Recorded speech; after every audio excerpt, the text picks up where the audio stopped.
Welcome. I'm your host, AlleyCat, and this is Tad Bit Obsessive. Tad Bit Obsessive is a podcast that entertains the neurodivergent people who long to hear about random, lighthearted deep dives, not narrowed down to fun facts and video essays. We talk, if only for a temporary smile. We're here with a very special person. For those who read my work, you may have caught me talking about him on multiple occasions. He's the dad everyone wishes they had, Dr. Dad! Oh, please. No, please. No applause.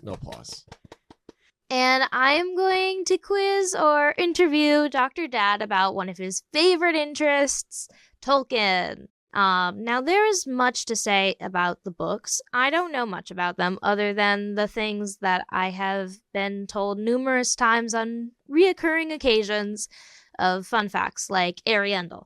I hear that story often. But I've learned it now, so good things happen. So I'm going to start with the basics. Dad, what is your favorite book in the series? Well, it's interesting that you talk about Tolkien because back, like in the 80s and 90s, you really had to explain to people like what this all was about because people didn't know. But then when the movies came out in the early 2000s, all of a sudden, a lot of people became aware of the fandom and of the books, at least from watching the movies. So they knew the basic stories, they knew the basic characters. You no longer had to explain who Gandalf was, etc.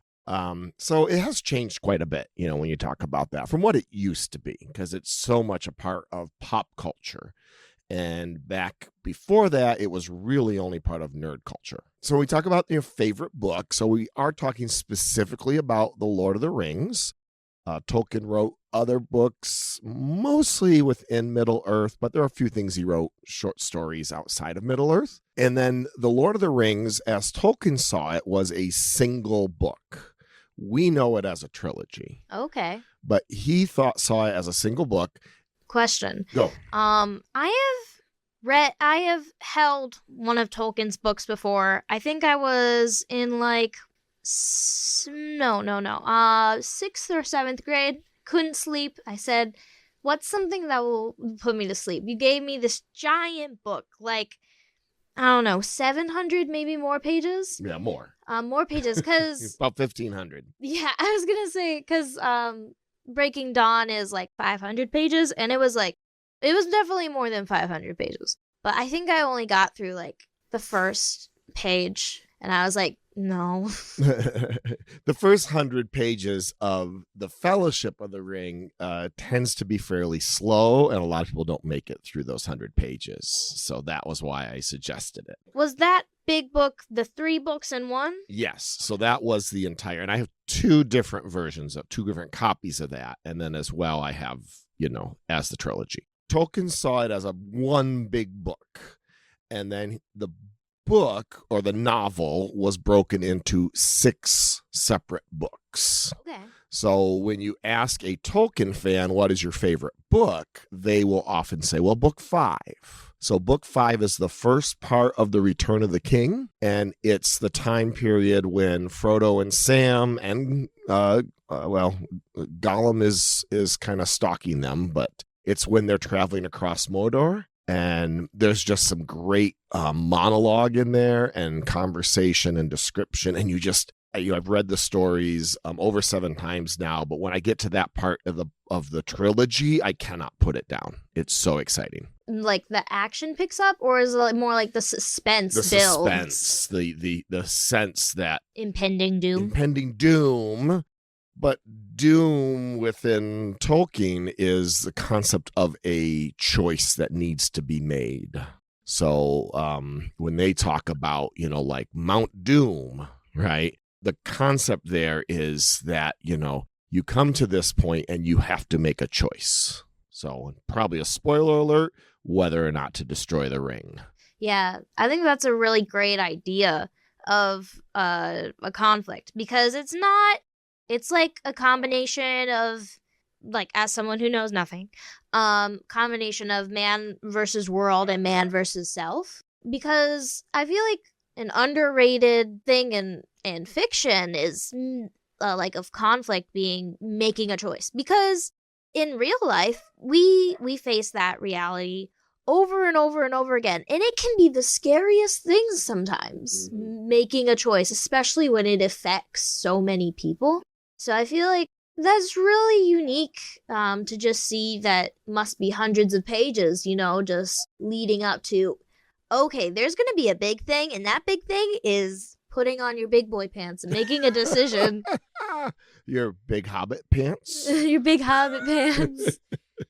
I like that. Yeah, no, that's exactly that. You have captured it, I think, very accurately without having read it. That's pretty impressive. Thank you. Now, I do want to ask if you have a favorite scene. I know, I definitely have for things that I read, I have favorite bits of narration, favorite bits of when the person is in a room, or moments or internal reflections. And I feel like it can vary based off of which ones I'm choosing, but I was curious to what's something that really sticks with you. It's when something becomes, and of course you like Twilight books quite a bit. Yes. Now you generally despise the movies. I despise the books too, but I also love them. They're well written, but you and I have analyzed and critiqued them quite a bit. They have quite a bit of problematic theming. And they have occasionally, kind of often, but it gets better throughout the series, of bad writing, but more that is not how anyone would describe anything ever, and that does not even convey a feeling that I can understand as an autistic. And that's saying a lot, because I understand weird things very easily. But there are definitely parts of the writing that sticks out to me. And honestly, I find the variety of writing styles really intriguing, because it keeps me on my toes, and I always find something new to find when I reread them. I understand other people like to have good writing, but I just like fun writing. But sure. Back to very objectively good writing. The point in bringing up Twilight was how, because the movies are there are points where when you read or remember something from the book, it's very hard now to think of Edward Cullen as anybody other than Robert Pattinson. So when I think about my favorite scenes, it's I really have to try and go, okay, let me think before the movies existed. What were my favorite book scenes, right? And then there are some that are really great scenes in the movies that aren't even scenes in the book. What I'm going to say is, because I think the movie gave short shrift to this. There's a short time when Samwise has the ring, and Samwise is considering what he might accomplish with the ring. And he thinks of himself as Samwise the Great. And he would be a gardener king who would rule over lush countryside, and Mordor would grow again. And he gets all these dreams of grandeur, and then he's like, no, my little garden's enough for me. And they hint at it a little bit, but I would have liked to have really seen that in the movie. But anyways, that's in the book. I really like that. So, it's this time when he's got to it's his doom. It's his chance to make a decision. I'm going to say something really random, but to think about Twilight, a scene that's in Twilight that's not at all in the movies, but I really like, is when Bella does the blood test and she gets woozy, and then Mike takes her to the nurse's office, and then, but anyway, but she doesn't make it all the way. She decides, I'm going to lie on the floor outside on the sidewalk. And then Edward's just like, oh my goodness, Bella's dead. But she's not dead. And she's just like, leave me here to die. I love that scene, but that's not in the movie. Her getting woozies in the movie, isn't it? I don't even know if the blood test is... But certainly not the whole thing. I don't think they even do the blood test in the movie. I think it's implied. Maybe. Oh, he's skipping school, the blood test is here. And then, I think I haven't seen the movies in a long time, but I think that's when she sees him in the woods. Uh-huh. And then they go out into the woods. Yeah. And then I they're haven't watched him in a while. You're a vampire. And the last time you read them to me. Yeah. I do know how to read, but sometimes when we're driving, we spend a lot of time together in the car, you will read to me. So the last time I've been through the books have been you reading them. So. It took us 8 years to read all of the books. 8 years? Yeah, we started when I was we like in did. seventh We grade. did take a long break. We did take a long break. Yeah. So, anyways. Okay. Then going into a little bit more in depth, I was curious as whether there were things that were open-ended in the books, like whether that's like ambiguous ending, a little bit vague, or like, oh, something might happen after this point, or we don't see these characters again, but they have potential. I was curious as to what kind of things would spark the imagination outside of what you're just reading, but what else could? Yeah, so it's a little different with Tolkien because he has so much what we would call extant material, so material outside of the book. It extends. Yeah. And he didn't publish that in his lifetime, but his son, who just passed away recently, well, he was, like 100 years old. He was my goodness. 90 to 100. I thought he was like 80. No, he was pretty old. I'm not exactly sure of his age. But anyways, that doesn't matter. But he was called the literary executor. So he took all his father's notes and he published, reams and reams and reams. So there's a lot of stuff that us Tolkien fans can point to and say, no, we actually know what happened there because we've got this other book and this book tells us that. But something that we don't know much about, there are two things. So the first one is what happened next? So this is what's known as the end of the Third Age, when the ring is destroyed. And then the Fourth Age would be the Age of Men. So what was the Age of Men? We know that evil is not destroyed forever because it can never be destroyed forever. So, did it come back? What happened from there? What about some of these friendships and relationships? So there's those sorts of questions.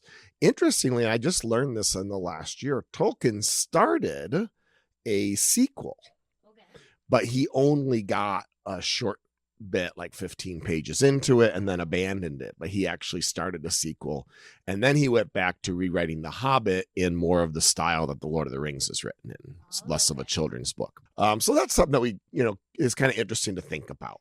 He never finished his rewrite, but that was what he was working on as he passed.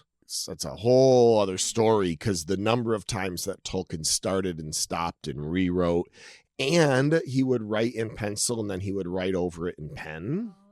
So trying to decipher this apparently for Christopher was quite a task, which is also hard because he has different versions. So for example, Galadriel throughout the years was married to 3 different people based on when Tolkien was writing it. He kind of kept changing it. And so he would write it again, and then she was married to somebody else.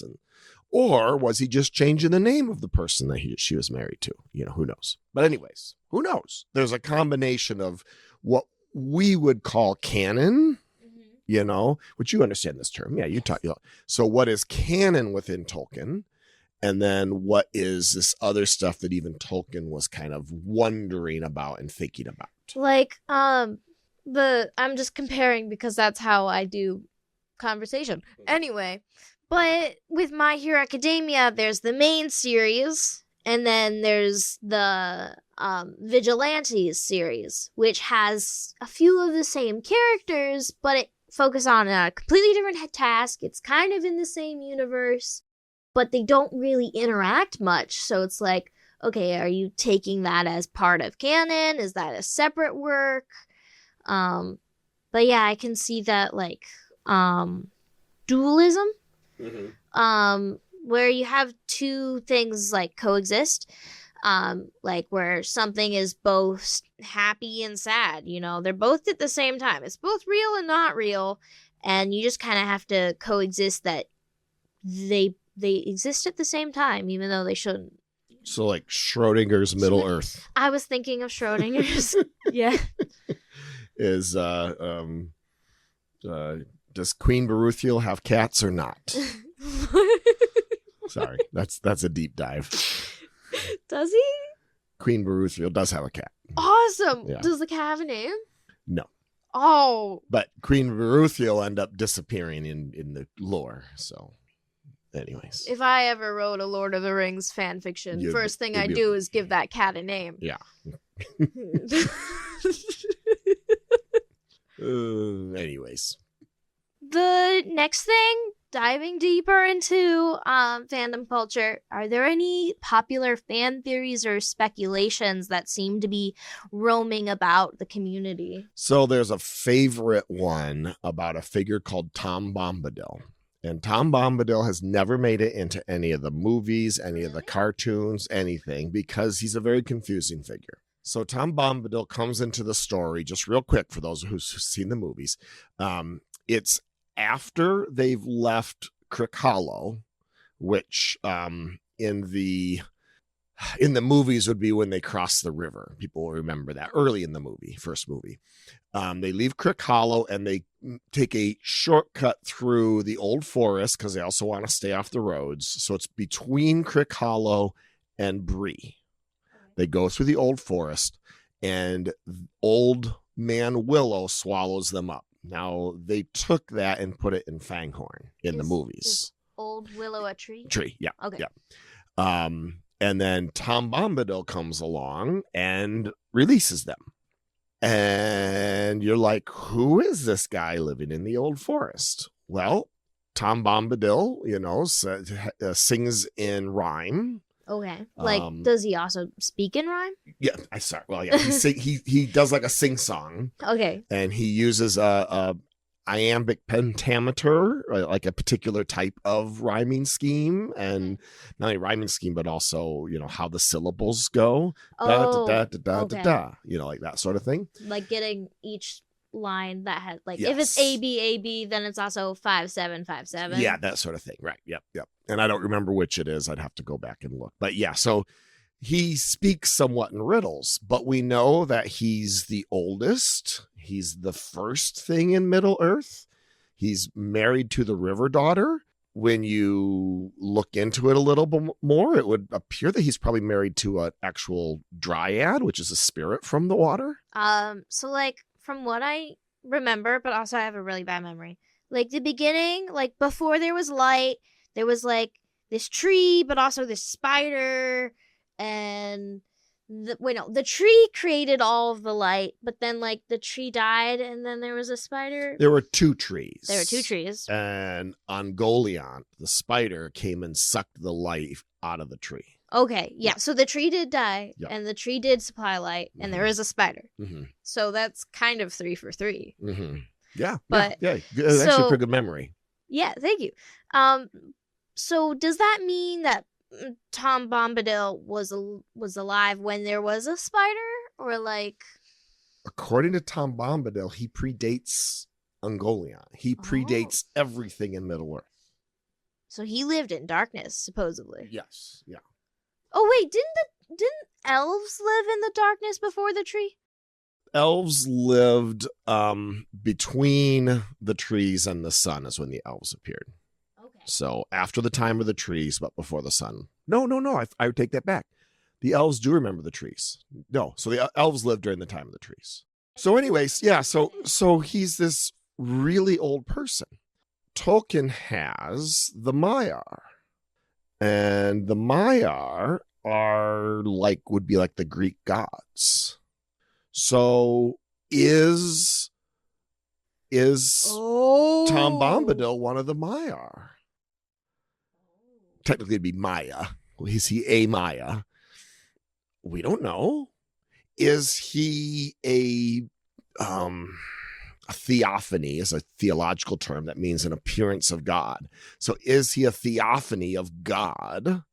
Who Iluvatar is the name of God in Tolkien's pantheon or whatever, the god of gods, like the top god. So is that actually him? But then there are things that are said other times like let you know that Tom Bombadil's limited. So then he couldn't be a theophany of Iluvatar. So what is he, right? And Tolkien was even asked this, and he says in every story you need some things that are just mysterious. So he's like, I'm not going to answer who Tom Bombadil is, and I don't think we need an answer. I think it's okay that in this fairy story, there is something that just defies explanation. So it's a thing that we like to talk about and think about, knowing that since Tolkien didn't resolve this, we can't resolve it. Were there multiple trees of light or just one? There were two trees. Two trees. Okay, so like if the two trees, were they sentient? No, there's no indication they were sentient. What if he planted the seeds for the trees? What if he was like created to plant the seeds for the trees, but then the trees got this life sucked out of them, so he's just stuck there, and like his goal was to take care of the trees, but now the trees are dead, and now he's stuck there forever, and that's why he's in the forest with the tree that eats the people. He's keep looking after the trees. There's some interesting things to that. Of course, that would make him a Maya, because in the mythology, basically Iluvatar sings what the world should look like, and then the Maya make the world. So, but the old forest where he's at, that's nowhere near where the trees were. Okay. So that doesn't, but it could be that maybe he abandoned at that point. Said, "Well, what's the point?" So. Is it common for trees to swallow people? In Tolkien's world, trees do have some sentience. Sentience? They are sentient. Yeah. Trees can be sentient, particularly if they are awakened by an Ent, which is a shepherd of the trees. So if the Ents wake up the trees, then the trees, So. Maybe Tom Bombadil is an Ent. No, definitely not. No? Okay. Because Ents look like trees. They look so much like trees that you can't distinguish one from a tree unless you know what you're looking for. What if he's a reincarnated Ent? Does reincarnation exist in Tolkien? For elves can be reincarnated, but they don't really get reincarnated. They get rehoused. Okay. But they don't lose their past knowledge, their knowledge and so forth. I've seen Lord of the Beans, the VeggieTales. Sure, yes. So that's where I get a lot of my Lord of the Rings knowledge. In the Lord of the Beans, the trees blow raspberries. Okay. They do. And like the goal, it's like you have to talk to these trees, but you cannot laugh. And if you laugh, they'll like trap you, but it's really hard not to laugh because all the trees are blowing raspberries. They're going Gotcha. Is that it's probably best to not put too much stock in VeggieTales version of things. There's a few very clever things, and I have seen it, obviously. There's a few very clever kind of parody things in there, but most of it is not really related at all. The sporks. Yes. Okay. What is up to interpretation? Like, besides what we talked about with Bombadil, another one was in The Hobbit, the Arkenstone. So that's something that Thorin greatly desires, is the Arkenstone. And it's like, well, what is the Arkenstone? I was about to ask that. And so some people have questioned whether or not it's a Silmaril. And boy, that's a whole nother topic. Silmarils were these jewels that were made from the light of the dying trees. Oh. So it does tie into what we've already talked about. Yay, good. So they were very, very valuable jewels. Okay. Did the jewels produce light? Yes. Yep. Okay. They shine themselves. That's what, when we see Ariandel, you're seeing the Silmaril on Ariandel's brow because it's on his like a crown. Okay. Okay. So there are some who kind of said, well, maybe the Arkenstone was a Silmaril, but we know what happened to the three Silmarils. So it's like, that can't be the case. Probably the interpretation here is that when Tolkien wrote The Hobbit, he didn't know if he was ever going to get to publish the rest of his ideas. And so he took the concept of the Silmaril and he worked it into The Hobbit in the form of the Arkenstone. Oh. But it wasn't the Arkenstone. It was just like, I may never get a chance to tell this story, so I'll go ahead and insert this little bit. I've been there. Yeah. And he does that quite a few times in The Hobbit, where there are things that are in there that now make sense to us, but would have made no sense in 1930 when it came out. 1930. Yeah. My goodness. Almost 100 years old. Almost 100 years ago now, yeah. Oh, I don't want to think about that. Well, he started writing his stories while he was in a hospital during World War I. That's when he started writing The Fall of Gondolin, which is one of the stories that, so I mean, he worked on it his entire life. Okay, actually, that is a great transition for what we have coming up. My original question was going to be like, how does any knowledge of Tolkien as a person change how you interpret the books? And I was originally thinking, okay, he'd probably say something about the fact how we know how he loves words and how he loves creating languages. Which certainly is true as well, yes, yeah. But I did not expect that when we talked a little bit before this, that his hatred for war affected the book. Yeah. The books have a definite Germanic style to it. So within the Germanic style, just to mean of German origin, so within that, there is this concept of, there is honor in fighting a great foe, and there is honor in dying in battle, etc.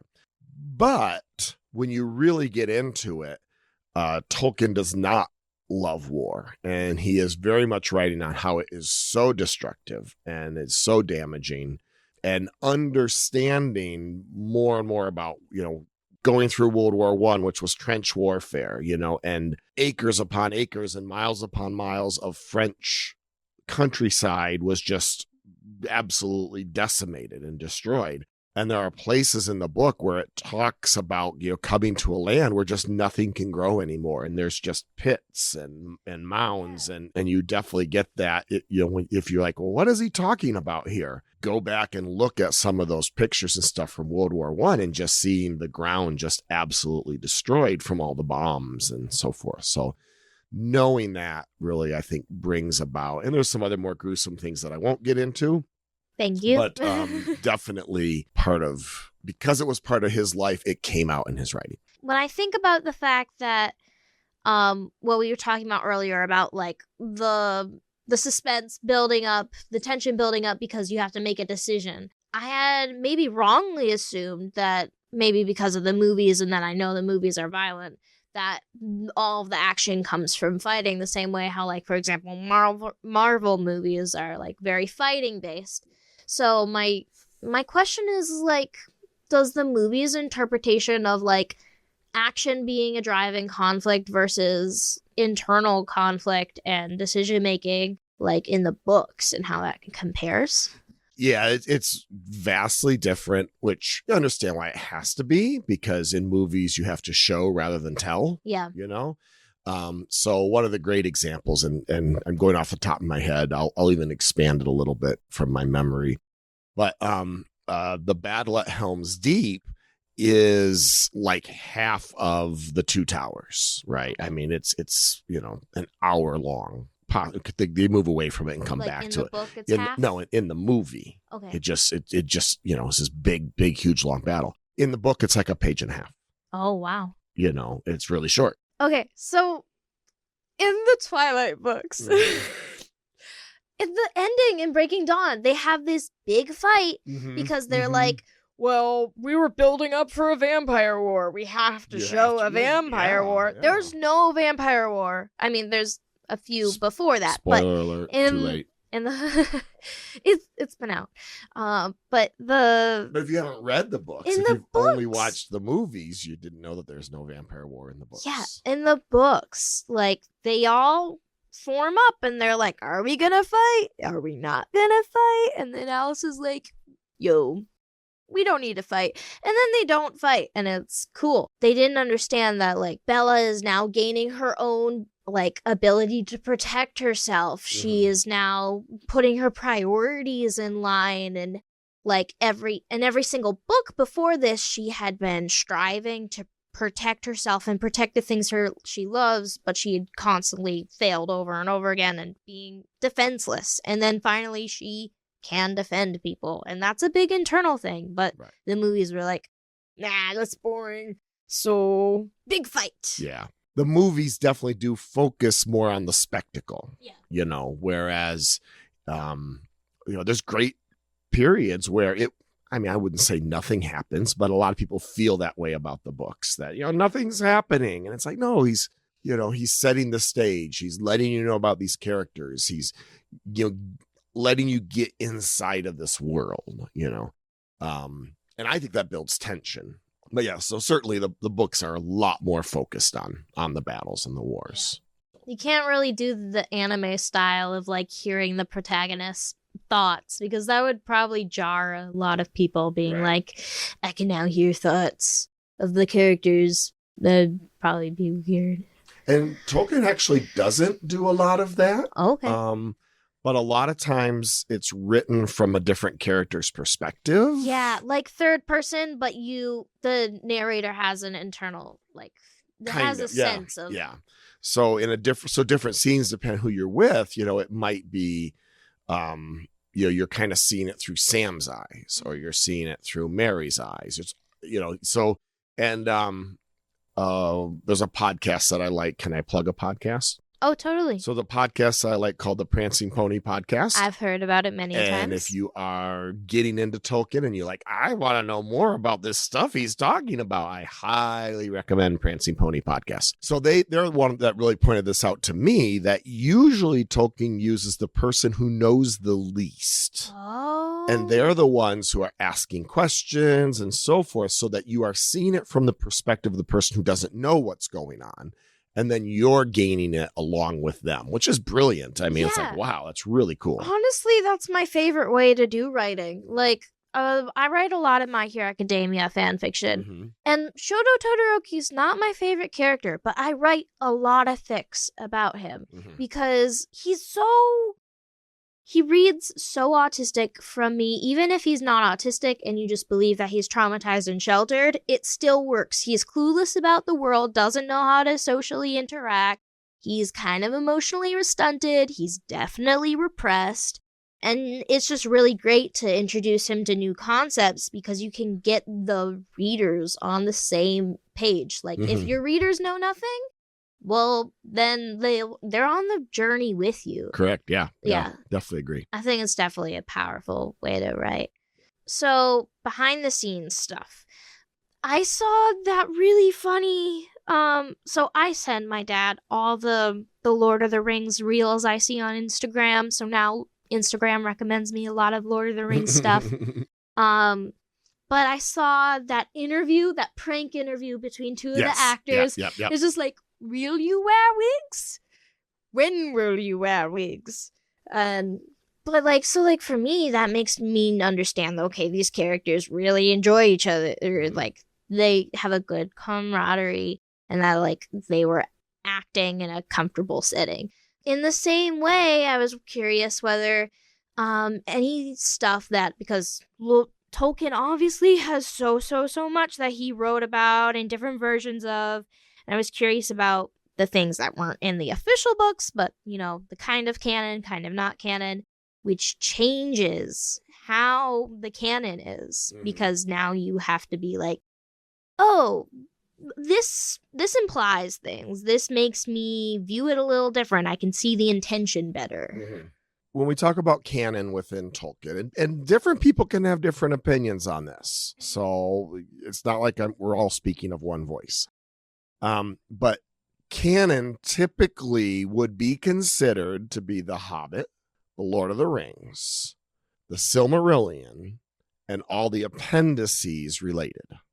Okay. So there are appendices that tell you, like, the line of dwarfs and all sorts of different things, proper way to say things in Elvish, etc. So those would be canon. Then, and I only own 7 of these. I don't own the full thing. There was a 14-volume set called The History of Middle-earth. And The History of Middle-earth had all of the fragments that he wrote, because Tolkien would start writing a story and then abandon it and go back and start it again. And maybe it would be different the second time. This whole time I hear that we've been talking about Tolkien, I keep thinking, do we know like his neuro status, like possibly ADHD? I don't know. There's a funny thing about Tolkien, that when Tolkien died, because he was also a professor of linguistics, he was a philologist, right? Which means a person who studies languages. So when he died, his academic friends lamented that he spent so much of his time on fiction, and how much more philology, how much more academic work could he have produced. Meanwhile, the people who loved his fiction were like, oh, it's too bad that he had to spend so much time on academics. Imagine how much more he might have produced, because compared to someone like David Eddings, who was he's another fantasy writer, prolific fantasy writer. Gosh, David might be able to tell you, but I can think of off the top of my head 21 books that he wrote, 21 novels. Tons and tons of books, Within the field of fantasy, Tolkien only wrote in his lifetime The Hobbit, The Lord of the Rings, and a couple short stories. But anyways, so that was a good question. So, canon is The Hobbit, The Lord of the Rings, The Silmarillion, and the appendices. And then there is this 14-work volume called The History of Middle-earth, which are things that his son published, which are all of these excerpts. To give an example, he wrote a story, but he also wrote it in epic poetry as a long poem, but he didn't finish it. But then he started it again as a poem and wrote not as far as he did the first time. So there's at least 3 or 4 versions of this same story. So that's where it's like, okay, we have this material, but we don't consider it canon because it's not complete. Yeah. So we look at the complete version and going, okay, that's the one that he wanted, But it adds all this additional depth that you really feel like this was a real place, And to Tolkien fans, Middle Earth was a real place. This was real history, Now we know it wasn't, but it was. Right? It's not, but it is. Because it feels real. It feels like a lived-in world. As people say, is Tolkien really didn't want to write a story. He wanted to invent a language, and he needed a story to explain why this language existed. So that's awesome. Yeah. I'm part of a Tumblr group that's very supportive in writing, so I see a lot of people bringing each other up, and one of the number 1 rules is don't compare yourself to others. Don't think you're better than others. Yep. Don't think you're worse than others. Because at the end of the day, here's my cake. It is not as good as that person's cake. Oh, well, I guess I'll just leave it here. Person comes up and goes, yes, 2 cakes. There's just exactly. There's just more writing in the world, and that's a good thing. And that's a good thing. Would you rather have chocolate or vanilla ice cream? The answer is yes, please. Yeah, yes, please. Yes, please. And some strawberry, too. I want Neapolitan. Neapolitan. Well, thank you so much. Well, this has been fun. It's been a lot of fun. I've enjoyed it. And so thank you, Dr. Dad.